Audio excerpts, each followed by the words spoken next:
वाह वाह जी जल आमिना, वाह वाह जी जल आमिना, माशान तुझो छाल था तोला लुआ एड़ो टेड़ो सदके दुनिया उन्नता कया। वाह वाह जी जल आमिना, नालो मोहम्मद मुस्तफा अरबी नबी खैरुल वरा, तो के कयो मौला अता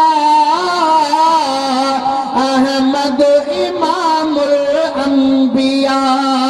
किस्मत भली तुझी मना, किस्मत भली तुझी मना, महबूब जी मिटड़ी अमा तोला लुआ एड़ो टेड़ो सदके दुनिया उन्नता कया। वाह वाह जी जल आमिना, तो सान पुजंदी माओ का, तो आजणो नूरुल हुदा, अजमल नबी अकमल नबी,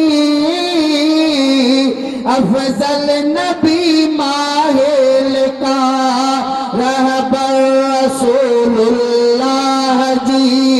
रहबर रसूलुल्लाह जी, तू मारुति कुर्बान था तोला लुआ एड़ो टेड़ो सदके दुनिया उन्नता कया। वाह वाह जी जल आमिना, हो जहते नबूवत थी खत्म, तैके दिनों को आ जन्म, बख्तन में तो के आ मिलो, मिटड़ो मोहम्मद मोहतरम, तो झोल में जान बुझलो, तो झोल में जान बुझलो, छामर तबा तुर जाद सा तोला लुआ एड़ो टेड़ो सदके दुनिया उन्नता कया। वाह वाह जी जल आमिना, हथ जो इशारो जय कयो, थी चंड भी अध अध पयो, शजरन चयो पत्थरन चयो, आही मोहम्मद तो सचो, हूरो मलक इंसान जिन, हूरो मलक इंसान जिन, परवान तुझा तो मना तोला लुआ एड़ो टेड़ो सदके दुनिया उन्नता कया। वाह वाह जी जल आमिना, जहते लतो कुरआन आ, फलकन जो थो मेहमानवा, दिल बर नबी जे दर थियो, जिब्राइल भी दरबानवा, सो सोहणो भांगे में मिलो,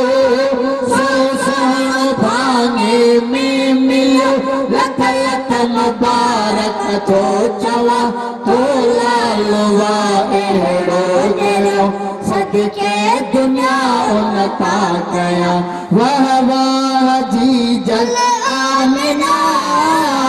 पहुंची यतीमन के खुशी, बेहद खुशी ஞாन लदी, हमदर्द हीरन जो बणो, हीला दुलो तो जो उनी, शहजादो दिल साथो मने,